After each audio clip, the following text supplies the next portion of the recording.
Colin, we've talked about the diagram, the conceptual diagram that was behind the Great Rethink. And within that, you've identified an area that you've called infrastructure, which is about what we need, I suppose. Exactly. Could you tell us a bit more about that and perhaps work us through some of the themes? Yeah.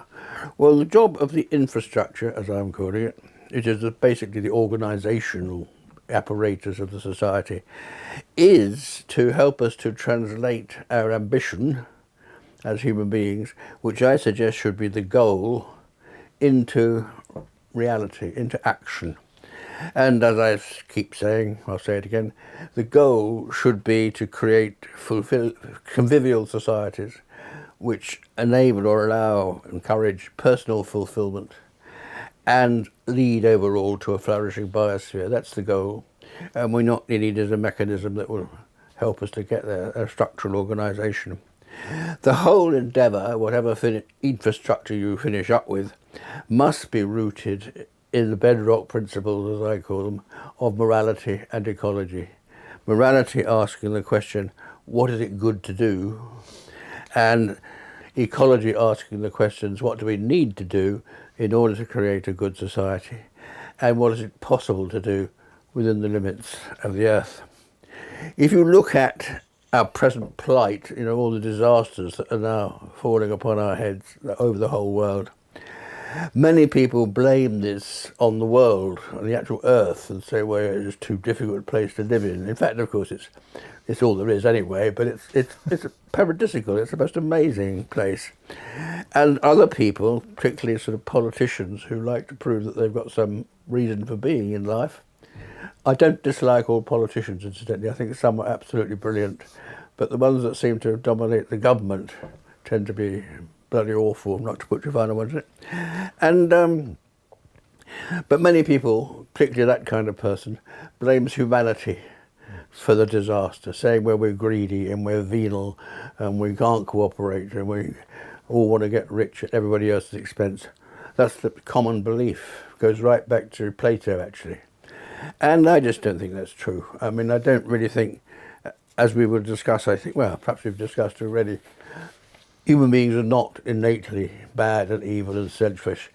Human beings are perfectly capable, if nothing else, of being very, very nice and compassionate and helpful. And that's what we've got to build on.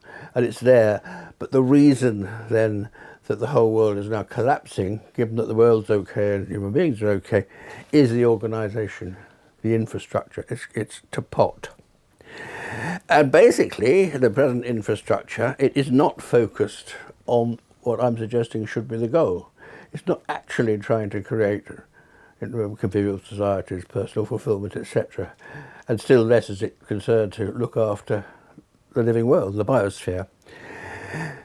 And it's got a false understanding of what, as it were, the raw materials are. I mean, it doesn't know how the world works, broadly speaking. Governments haven't a clue.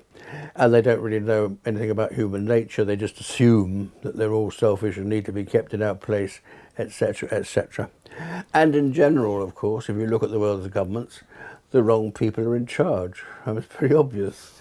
It's remarkable how many of the world's leaders, now and in the recent past, let alone the deep past, have been serious psychopaths. or sociopaths, but psychopaths, who really have nothing on in their heads except the desire to conquest, or to conquer, or to be very, very rich, or to re-establish what empires they once had, which is what Putin is now trying to do, re-establish the USSR. Nonsense, I mean, and to aggrandise himself. He's a psychopath, and how come he's in charge? And there are others. Bolsonaro, okay, he's more or less gone. Netanyahu, Modi in India, the chap who's taken over Burma, etc., etc., etc. So that is, wrong people in charge with the wrong ideas is what's the cause of our troubles. And this is why we really need to rethink absolutely everything from first principles. This is why, across the board rethink, as in the diagram, and why we need to bring about a renaissance, a complete change of what I say metamorphosis, which is change of form, and metanoia, which is change of mindset. Both need to be done. And furthermore, this renaissance, as we've discussed, but I'll say it again, has to be led by us, people at large, because the powers that be, the infrastructure, they haven't got their minds on this at all. They've got their own ambitions to do with raising money and staying in power and all that stuff. In practice, then, the infrastructure has three main components, which one might call governance, the economy, and the law. And I think we should just perhaps look at each of those in turn. Right. Yeah, well, let's start with governance then. I mean, that's obviously a topic Yeah. that you're very passionate about. So we'll start there, I think. Yeah, good.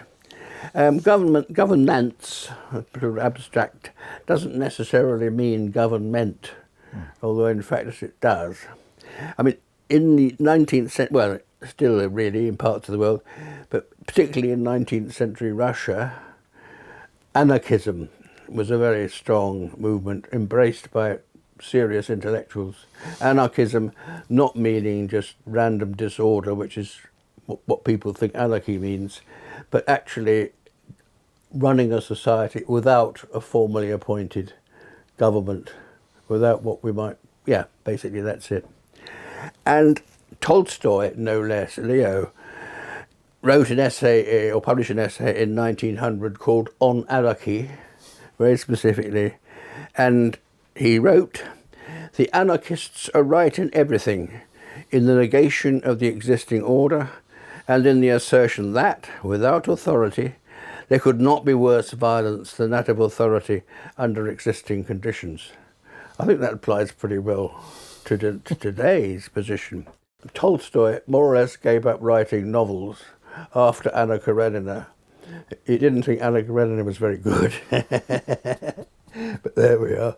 And he devoted himself to political attacks and running his estate, integrating himself with the peasantry, because he was a count, he was a serious aristocrat, and generally writing pamphlets and things like this. Anyway, anarchy has been strong. However, it's probable because we need organisation at various levels. We need someone to make decisions of an international nature, for example. And if you're interested in conservation, as we obviously both are, you need international laws to make sure birds don't get slaughtered, etc., on their way around migrating.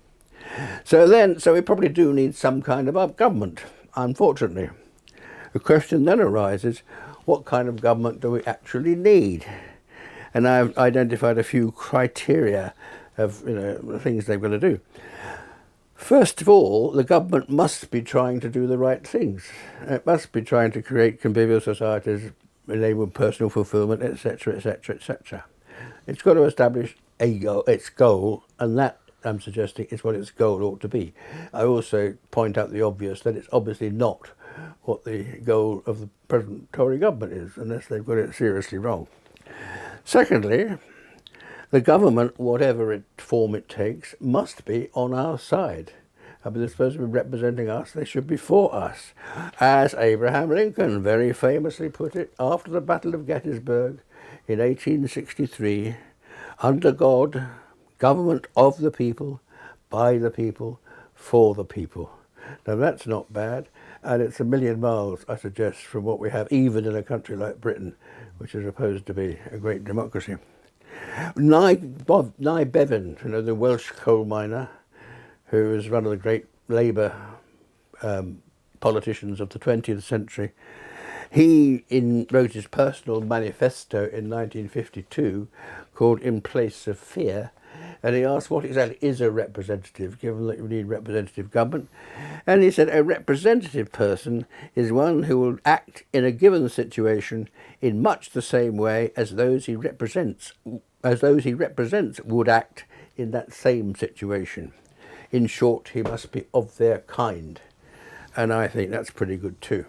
I think possibly one of the best statements of all comes from Jesus, no less, as recorded in the Gospel of St. Mark, chapter 10, verses 42 to 44.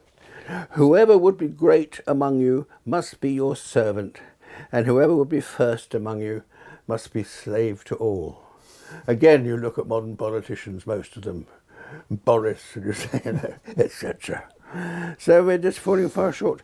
And in 2010, when we sort of entered on this period of austerity, David Cameron, who was then Prime Minister, Tory Prime Minister, said, never mind, chaps, we're all in this together. Now, were we hell? I mean, and during that period of austerity, when so many people suffered so much, really, and a whole generation of children growing up were really often quite seriously deprived, the rich got richer. And the rich, of course, included David Cameron. And it's always the case. I mean, we all go through these periods of austerity and the rich come out of it the other side richer than we went in. And that will be true of the recession that's coming up now that could last a decade. Not me personally, I've got a nice pension, but millions of people in this country are going to suffer seriously.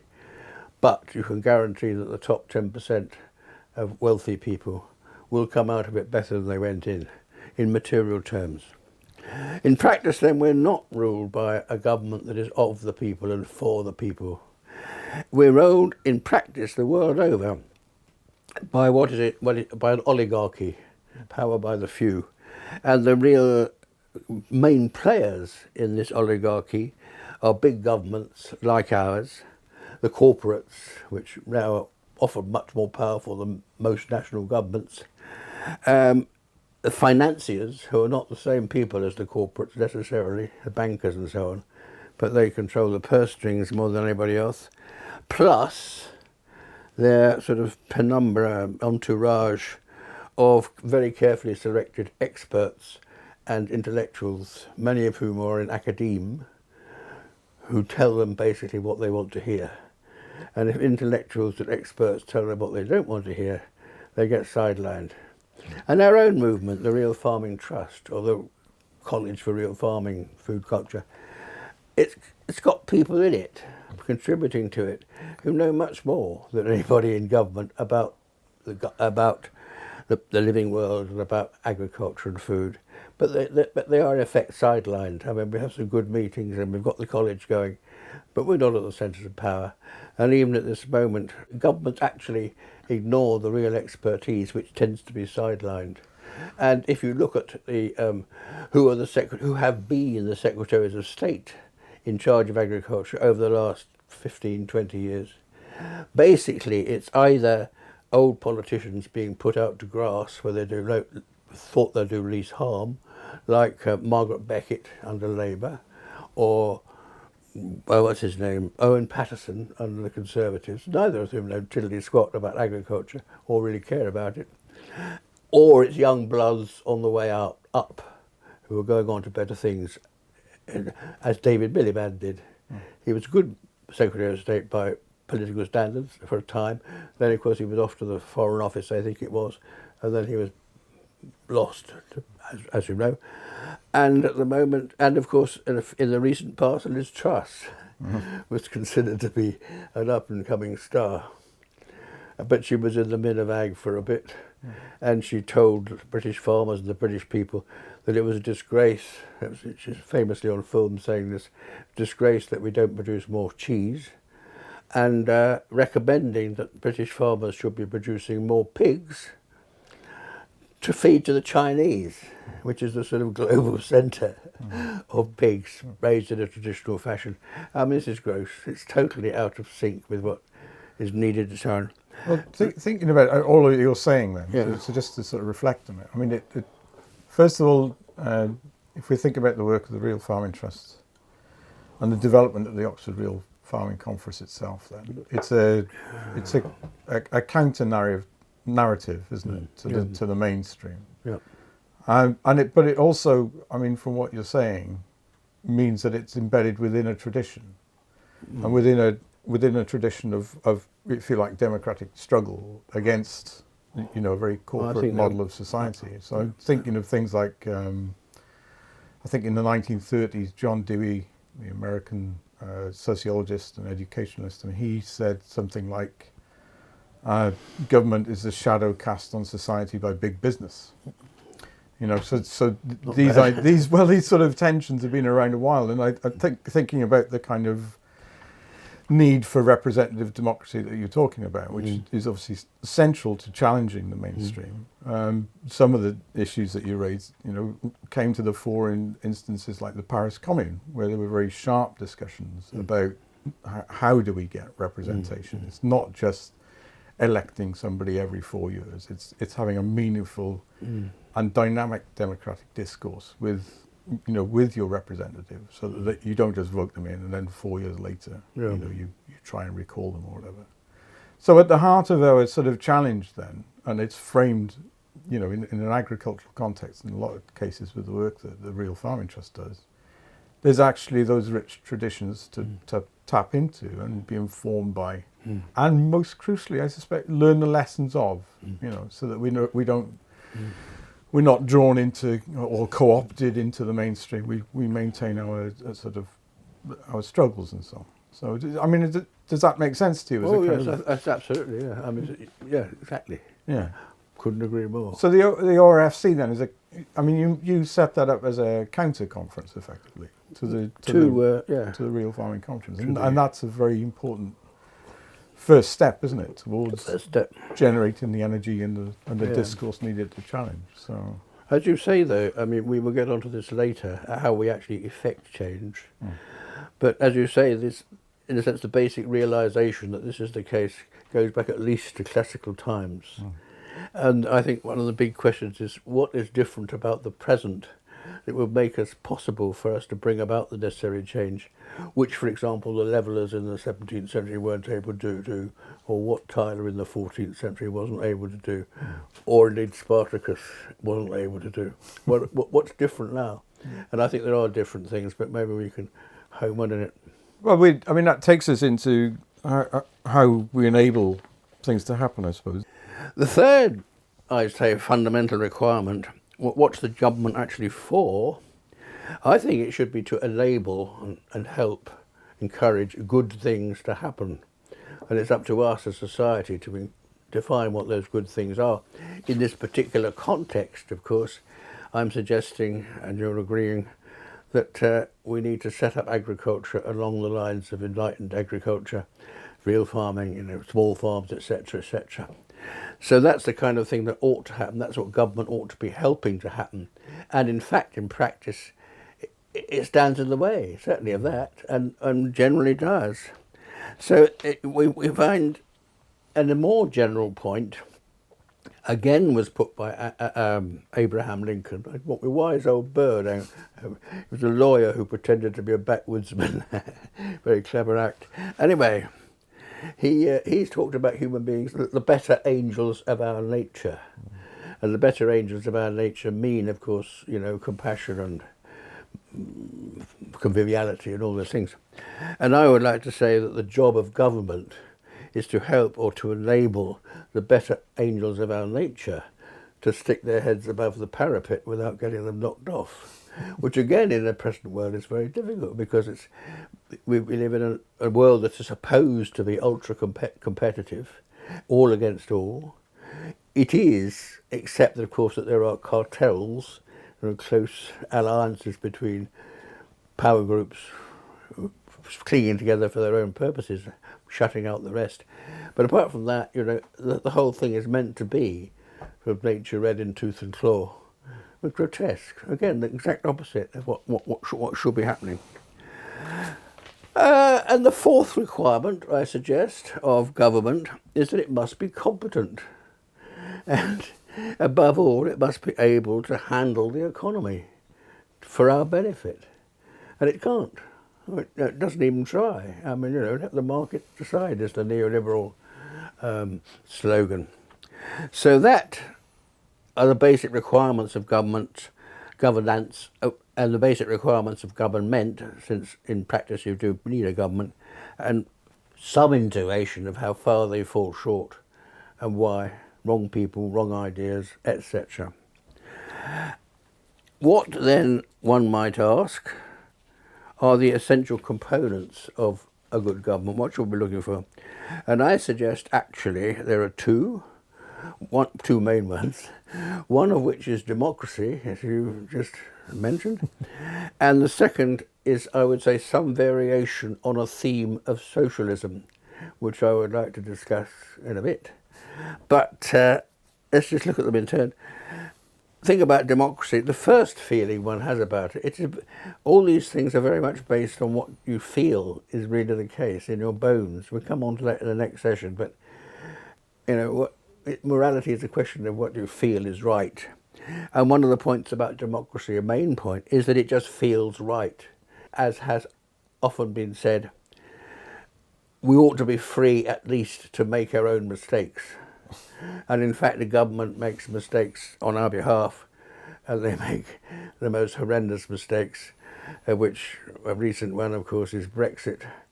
And a more recent one is Liz Truss and Kwasi wrecking the economy, and so on and so on. But you can trace this right back, as far as you like, Treaty of Versailles, Suez, and so on and so on. Huge mistakes made by government on our behalf, which of course mess us all up. The war in Iraq, actually, huge, of course. But, so we genuinely need people in a democracy, in practice, can't be anarchic purely. We do need, what do you call them, genuine representatives. And Nye Bevan, who was a Welsh coal miner, who became a politician, first in Parliament in 1929. I didn't realise it was so long ago, but it was. And in 1952 he wrote a personal manifesto called In Place of Fear, and in that he defined a representative person. A representative person is one who will act in a given situation in much the same way as those he represents would act in the same situation. In short, he must be of their kind. I think I said this earlier, but I'll say it again, shall I? Just as easy. And in my view, nobody has ever improved on Jesus' comment, as recorded in the Gospel of St. Mark, that whoever would be great among you must be your servant, and whoever would be the first among you must be slave to all. And again, one can see how very far short real governments fall of that. Then you start to come to the difficulties. First of all, it's very hard, first of all, to select the kind of person who could represent us, because on the whole, the people that really want to be, not on the whole, but to a large extent, the people who really want to be in charge and really want to be a politician and help to control things, are very often just personally ambitious. They're the very last people you actually want to be in charge, and that's a huge problem. Then there's the problem that Lord Acton, who was a historian, statesman, end of the 19th century, said, you've got to give a government some power, otherwise it's got no point at all. But, as Lord Acton said, power tends to corrupt, and absolute power corrupts absolutely. Great men are nearly always bad men. And again, examples abound, I suggest. Putin being quite a good one. Again, democracy doesn't work unless everybody in society takes a serious interest in what's going on, or as many people as possible take as serious an interest as possible. This can be, as I'm sure you know, immensely tedious. Endless evenings in drafty church halls and that kind of stuff. And Oscar Wilde, no less, made a comment about this. The trouble with democracy, he said, it takes up too many evenings. And isn't that true? It's very good. And I think the sort of last word on this, as far as I'm concerned, or it'll do anyway, is Winston Churchill's comment. Democracy is the worst system there is, apart from all the others. It's not bad, that. Well, one of the areas I think that's interesting about democracy is its relationship to ecology. Ah, yes. Which doesn't get a lot of discussion. So if we think about an ecosystem, in a way it functions as a sort of, I mean, it's a different kind of idea, but it functions as a sort of democracy, doesn't it? The species participate on their own basis. I mean, there's no voting or anything like that, but the interactions are open. And some of what we talk about with things like real farming and enlightened agriculture, agroecology, and all of the movements that surround that I always think one of the important areas for democratic thought are around ecology, because we are going to always, I suspect, make mistakes ecologically as we support our societies, especially through agriculture. But we don't have the platforms to learn those mistakes. So if we think back to someone like Rachel Carson, for instance, who pointed out the impact of artificial pesticides, you know, 1962, 63, or whenever it was, you know. About then.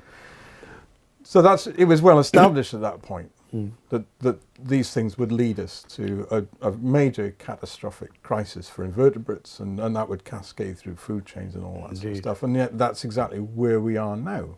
So what we were not enabled to do was to, if you like, lift the ecological lessons that Carson placed in front of us, and many others, and through democratic means, both debate and understand the lessons to be learned, and also take us then off in a viable direction, you know.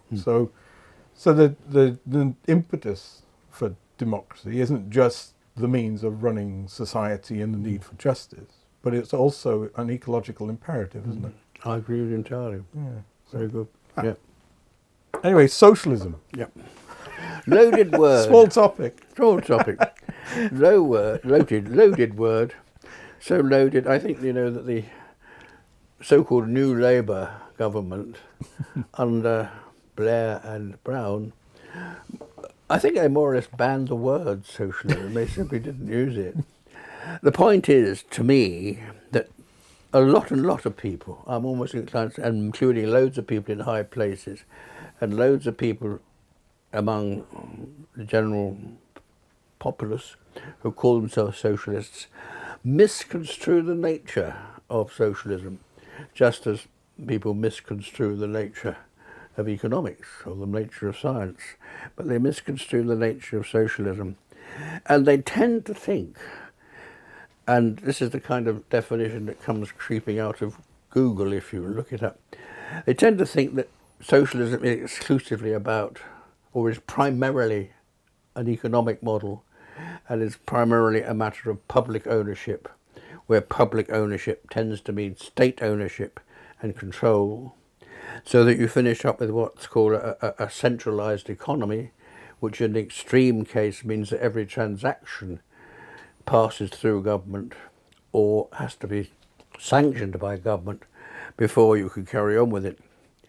There's so much wrong with this. I mean, one, it gives enormous power to the government, much more than any government ought to have. And the government, therefore, tends to become autocratic, as in Stalin's USSR.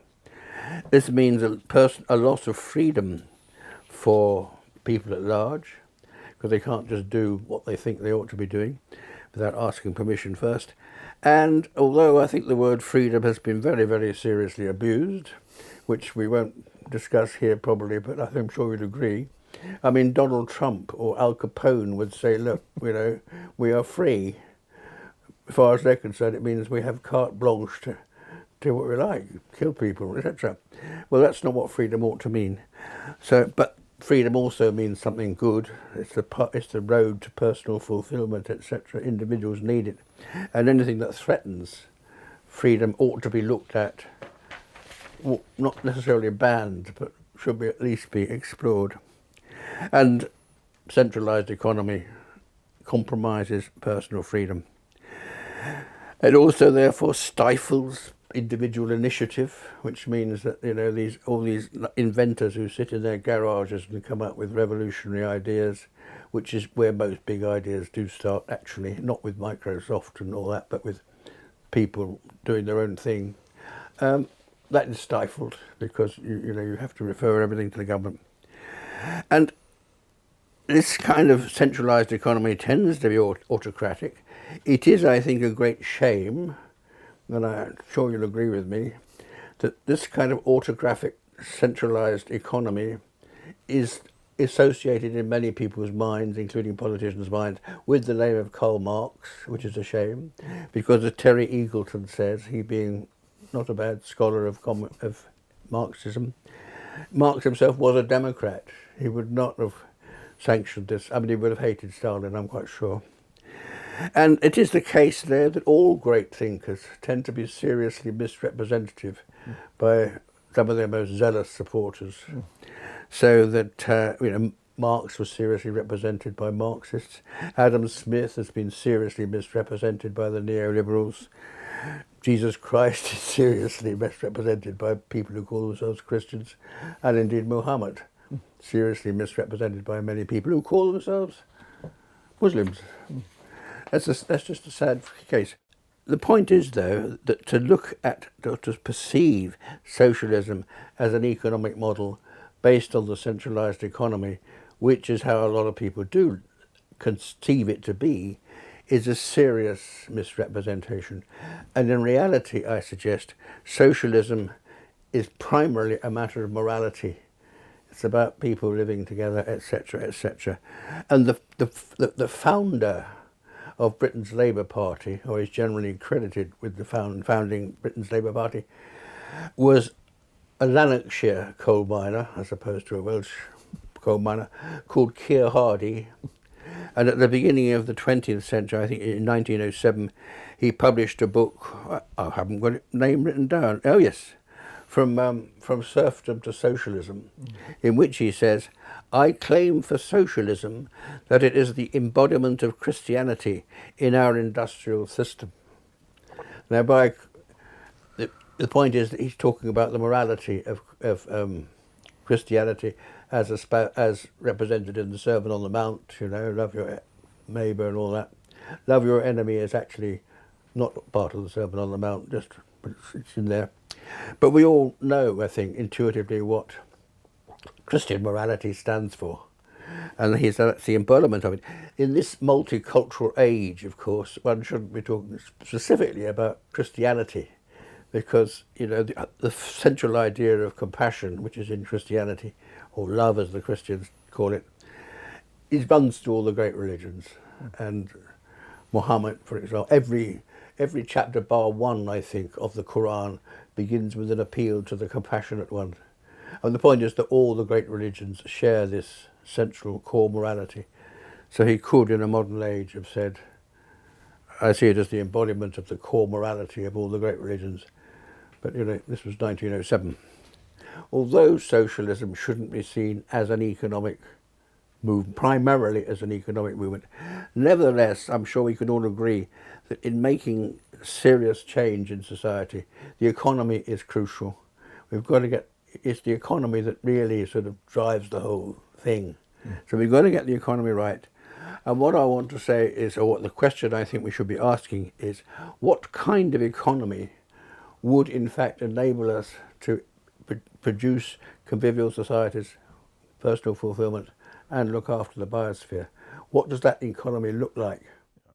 In relation to ideas of socialism then, Colin, I think a couple of questions for you, I think. Sure. The first is, because you mentioned a series of people whose ideas of, came through whatever crises were going on in society at the time to try and promote better ideas. So that was Jesus, Muhammad, Marx, those sort of people that at moments of history where there are crises, they're bringing forward new ideas to address those crises, and then then those ideas are sort of landing in the mix and the tensions, definitely, and being pulled from one to another. So is it the case that those ideas, I mean, you talk about the kind of moral implications of those ideas. Is it the case that they quite often get kidnapped by, if you like, the establishment of the time, even as they find favour with masses trying to make the world better? I think that's certainly a good way to put it, yes. An example would be the American Christian right. I mean, they are neoliberals to a man and woman. They believe in personal wealth, competition to get the greatest possible market share, all those things, great big house, swimming pool at the back, jacuzzis coming out their ears, all that stuff. And yet they claim to be ardent Christians, and at the same time they want to declare war on anybody who isn't an ardent Christian. Jesus would have hated that. I mean, it's just an expropriation of a great idea for a nefarious, self-centered purpose. Awful. And it happens with everybody of that stature, or comparable stature, including Marx, including Adam Smith. So it means that there's a legitimacy. I mean, that's what I'm driving at, I suppose. Is there's a legitimacy to look at a concept like socialism again.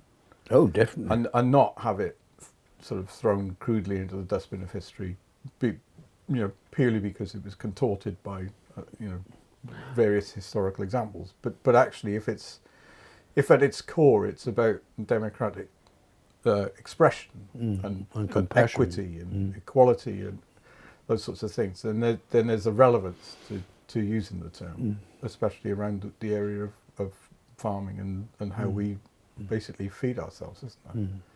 We want to talk next, Colin, about the economy. What's the task of the economy? Well, as I said, the task of the whole infrastructure, in theory, is to help us to translate our aspirations into reality, actuality. In other words, to reach the goal, which I've defined n times. And of the components of the infrastructure, you could say the economy is absolutely the crucial thing. The economy is about how we all interact. It's, in a sense, it's a version of ecological transition. And of course the two words, economy and ecology, have the same root. Given that its job is to help us translate our aspirations into actuality, you could say this is really a very noble ambition of the economy and of economists. But in practice, of course, not necessarily in theory, in practice, the economy is played out as what one might say a game of money. Game not in the frivolous sense, but in the game theory sense of talking about interaction, transaction, etc. So the task, therefore, for economists and for the economy is to devise a game of money that would help us to create convivial societies with personal fulfillment and a flourishing biosphere. I submit, however, Your Honour, that this is not how most economists see their task, and not how politicians see things.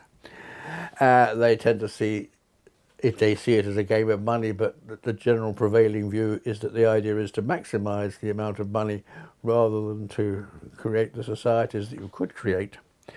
And so we need to look at the economy afresh from first principles, just as we need to look at everything from first principles, in the spirit of the Renaissance, the rebirth, and go right back to basics. What I want to say first of all is that the nature of economics, like the nature of socialism, or like the nature of science, which we'll come on to, or the nature of religion, which we'll probably talk about as well, has been horribly misconstrued. I mean, most people don't really know what it is or what it should be trying to do, etc., etc. One of the fundamental faults that's been run right through forever, really, probably since the 18th century at least, is to treat economics as a science and also to suppose that science represents the royal road to truth. And therefore, the people who are economists tend to be treated as if they really have got the word. They are gurus or they are the messiahs. And there are sort of zealot followers of people like Adam Smith, like Karl Marx, or like the Chicago economist Milton Friedman, who was the principal architect of neoliberalism, to treat them as if they really were, as it were, saviours, not just gurus, but as messiahs. And if you follow their word, you'll be okay. Now, in fact, both Adam Smith and Marx, I think, were fundamentally modest. I mean, not necessarily in what they wrote and did, but in their own intellectual, in their selves. I don't think that either of them, like Darwin, actually believed that they'd got the last word. They were just trying to say this is a serious contribution. I think it's possible that Milton Friedman might have thought he had the last word, but I don't know about that. Anyway, the point is that this idea that economics is a science and that science is the royal road to truth is wrong on both counts. We'll talk about the second count in the next session, whether science really is the royal road to truth. But on the first point, it is clear that economics cannot be a bona fide science in the way that biology aspires to be, or in the way that physics almost certainly is. And as a Cambridge economist called Joan Robinson, a lot of most important economists, incidentally, have been women, even though it's largely a man's domain. But Joan Robinson, who was at Cambridge, died in 1983. She said, all along, economics has been striving to escape from sentiment and to win for itself the status of science. But, lacking the experimental method, economists are not strictly enough compelled to reduce metaphysical concepts to falsifiable terms, and cannot compel each other to agree on what has been falsified. So economics limps along with one foot in untested hypotheses and the other in untestable slogans. Rather good, that. Quite long-winded, but rather good. Of course, you can make economics look like a science by putting lots of maths with it and graphs and sticking it in a textbook. It looks like a physics textbook. But it isn't. It hasn't got the same root of the testable hypothesis. And Joan Robinson said, and I rather good, I never learned mathematics, so I had to think. Not bad. Anyway, the idea that economics can be a science, and indeed is a science, has led many an economist to seek to do, as scientists, particularly physicists, do, which is to reduce the complexities of the world to simple ideas, simple statements, and then to express those ideas in mathematical formulae, which they felt can't possibly be wrong, as in E equals mc squared, or as in hypothetical grand unified theory, which they're still trying to track down. And I'd say that what actually happens is that instead of something equivalent to the E equals mc squared, what they come up with is a dogma or an ideology, a statement that says this is how the world is and this is how it ought to be. And I would say a prime example of such an ideology is the neoliberals' idea that we should leave everything to the market. And this becomes almost a religious belief, that they should leave the market alone. And economists have a terrible tendency, not the very greats actually, but many of them have a terrible tendency to think of themselves as gurus. I mean, we really have got the answer. They give that impression. And John Maynard Keynes, no less, in the 1930s, sort of observed this happening and thought it was deeply pernicious that economists should be given this status. And he said, if economists could manage to get themselves thought of as humble, competent people on a level with dentists, that would be splendid. And I think it would be splendid. And another, I'd say, great economist of more recent times, John Kenneth Galbraith, Canadian, who died in 2006, said, he talked about a pragmatic economy that just does a job. It hasn't got an ideology behind it, but it just does the job. And he said, I react pragmatically. Where the market works, I'm for that. Where the government is necessary, I'm for that. I'm deeply suspicious of somebody who says, I'm in favour of privatisation, or I'm deeply in favour of public ownership. I'm in favour of whatever works in this particular case. And I think that's, broadly speaking, pretty well spot on. And so what I'm suggesting is that we need an economy which is conceived as, not as an ideology, but as a practical mechanism or set of mechanisms, albeit with what should be a noble purpose, i.e. creating this great convivial society. If it's a simple pragmatic device or series of devices, it's bound to be complex and therefore to look messy. It won't have the simplicity of leave it to the market or E equals mc squared. So could you say what your version of green economic democracy is then? Absolutely. We start off with 4 basic premises, not part of the thing itself, but the basic ideas on which the whole thing is based. And first of all, I suggest no one should have less than is needed to live with dignity or to achieve fulfilment. Now, in this country, as we well know, millions of people are well below what is needed to live with dignity. So they either eat the houses or they feed their kids or they go down the food bank, etc., etc. That's not dignity. And neither can you achieve fulfilment if you spend all your time wondering where the next meal is coming from. So it's a disgrace, actually. And this idea that the country is too poor to support so many people is, of course, absolute rubbish.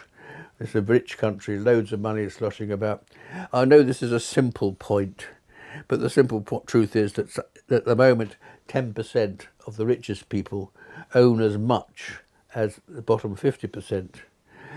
I'd like to suggest that if you took away half the wealth of the 10% and spread it among the bottom 50%, the rich would still be much richer than most of us could dream of, but the income of the bottom 50% could be raised by 50%. I think the arithmetic works. And the nurses currently are asking for 20%. Well, spread the money around, they could have 50%, and they wouldn't need to go on strike, etc., etc., etc. Anyway, that's one point. And no one should point two, no one should have so much wealth that they have so much power that goes with it, and indeed have the power to interfere with everybody else's lives. And I think about this on the last occasion I went to the Mediterranean. We went to a nice hole in Mallorca, and all the harbours, which hitherto have been full of local fishing boats, were now full of these billionaire yachts, built like warships. They're horrible things, but basically they're just floating bars at the very least. What's it all about? I mean, that's filthy money, huge money, being used to push aside a whole way of life, etc. That shouldn't, as it were, be allowed. I've got a lovely quote from Pope Gregory, but I haven't got it here, 7th century, Gregory I, saying exactly this, it's a shocking thing that the rich are so rich and thereby are depriving the best of us, or the poor, of a reasonable livelihood. And that's the world we're living in. And the third thing then, which follows from the second thing, is that it isn't just absolute wealth that matters, actually. It's equality that matters. And there have been various studies done, notably published in a book called The Spirit Level, by a couple of people whose names have gone right out of my head, but it's called The Spirit Level, which simply points out that in societies that are very seriously unequal, the rich are also badly off psychologically. People are much happier in societies that are more egalitarian. That's simply a case. And so if you're nice and if you're comfortable in a nice place, let us say Copenhagen off the top of one's head, you're better being comfortably off in Copenhagen than you are being filthy rich in Patagonia with a hacienda and some big dogs and a couple of pistoleros to keep the peasants at bay. Anyway, and the last thing is, the fourth baked principle, we have to take care of the natural world, of the biosphere, and we have to have the underlying everything, it should be this sense of oneness with the natural world. Now these are sort of basic rules, basic premises on which green economic democracy is based, but it also has a number of components. As I said, it's complex, which I shall run through quickly. The first is that, okay, you've got some kind of private enterprise. It doesn't have to be a private enterprise, you've got some kind of enterprise. All enterprises, I'm suggesting, should be conceived as social enterprises. In other words, they're not just there to make money, they're there also specifically to enhance human well-being and or to enhance the well-being of the natural world. Secondly, we have this thing, the idea has been around for many, many years, of the mixed economy as espoused by Nye Bevan. And normally this is thought of as being, on the one hand, public ownership, which tends to mean government ownership, and private ownership. Well, recently people have come up with the idea of the tripartite mixed economy, as I call it. I got this idea from a chap called Martin Large, who's based at Stroud, wrote a book called Commonwealth, 2 words. Anyway, the tripartite mixed economy says that you need a mixture of public ownership, i.e. government ownership, private ownership, and community ownership. And the community ownership is the one that's gone missing, and yet, as Martin suggests, the community ownership should be seen as the most important component. And it's wonderful what you can do with community ownership, community-owned farms, community-owned markets. I mean, that, you know, you've got democratic control, theoretically, but you haven't got, a quasi-tyrannical control by the oligarchy. So, it's, you know, we should work on this. The next thing, the idea of ethical investment, has been around for a long time. But it tends to mean something rather negative, i.e. not investing in things that you don't like tobacco or arms or that sort of thing. But positive investment is one step on from ethical investment, and that says you should only invest your money in things which you really think are genuinely good. So you might invest in small farms, small markets, or whatever. Lots of different charities, I would say, though they don't pay a dividend, so it's not investment. Yeah, that. So positive investment, I say, is the third great component. The fourth, universal basic income, UBI. Everybody, according to UBI, every citizen of a given country should be given a minimum wage, enough just to live on. Now, if most people, I think, and especially if you're a Tory, think that UBI is a terrible idea because you're giving people something for nothing. The fact that the people that object are getting a hell of a lot for nothing doesn't seem to occur to them, but they don't like the idea of people getting something for nothing. And they also, because they have a very low opinion of human nature, take the view that if most of us were given enough to live on, as a matter of course, then we would simply stop working, because we all hate work, don't we? And we're all lazy, and we're all feckless, and we all just want to sit round and get drunk. So that is the kind of pessimistic view of UBI.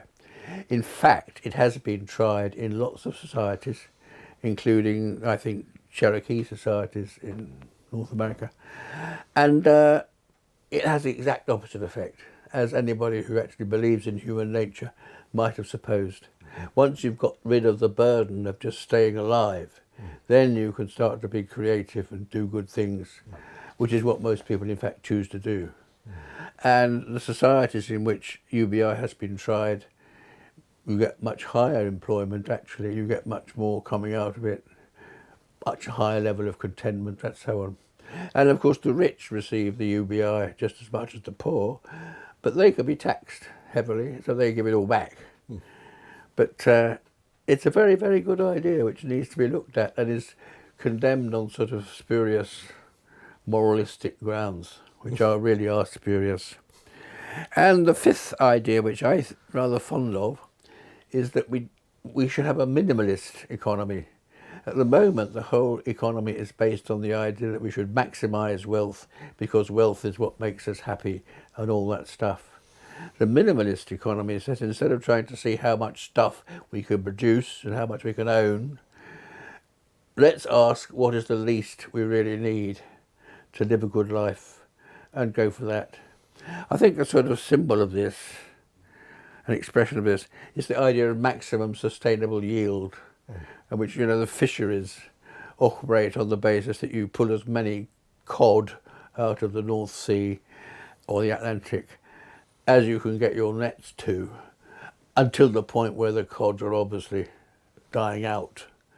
And this sort of economic model of how you control the economy, the ecosystem.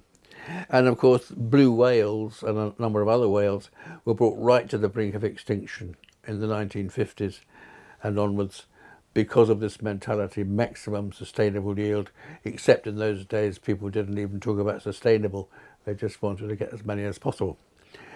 If you look at some, at least, traditional societies, they don't say what is the maximum we can get out of the natural world. They ask what is the minimum we need in order to keep going, live a reasonable life. And that's the mentality we ought to apply. And all of us, I think, I mean, I don't think I live extravagantly, a couple of rooms, bedroom, that sort of stuff. But I'm aware that I could make do on half the stuff if the economy was different, if it was actually possible in our society to live on very little. I'd be happy to do so. But the whole society the whole economy is set up so that you can't survive at all unless you're quite well off. Isn't that true? Yeah. And it's absolutely ludicrous. Yeah, well, I'll leave it there. Well, your ideas. Oh, sorry, one last thing, can I?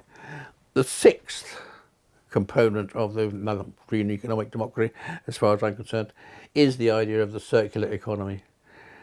Not only should everything be renewable or everything be recycled, as far as possible, but you should build machines in such a way that the components that are going to last a long time can be rescued and used again and again and again. And there are components of probably of motor cars that could last 100 years if they were made in a way that you could get them out again and then get them out when the car's scrapped and use them again. And in fact, of course, I think it was Henry Ford who invented the idea of planned obsolescence, so that you make machines and everything else, houses, in a way that you know they've got a limited life, so that you can renew them so as you refresh the economy, all, of course, taking resources out of the natural world. But we need to make the circular economy and the reusing economy really work. So that's the components of green economic democracy, as I see it.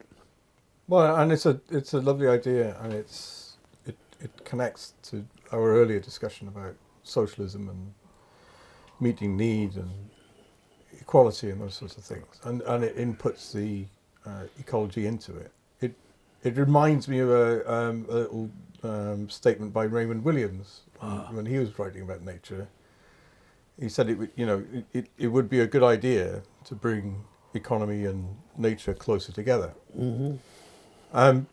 There's a kind of debate going on at the moment where a lot of mainstream economists are arguing that they're doing that through a process of assigning monetary value to nature. Assigning just a monetary value to nature. And the presumption is through concepts like natural capital and through mechanisms like biodiversity and carbon offsetting, they can place nature within the economy such that it gains the value that it needs and the traction it needs within normal economics and doesn't get destroyed but actually gets built back up. That's a kind of it's a very market-orientated approach. Does that sit with green economic democracy, or do you think there's tensions there? There might be some potential in an ad hoc sort of way, but as a general approach, I find it ghastly, frankly, because basically it says nothing has value except insofar as it can be ascribed a monetary value.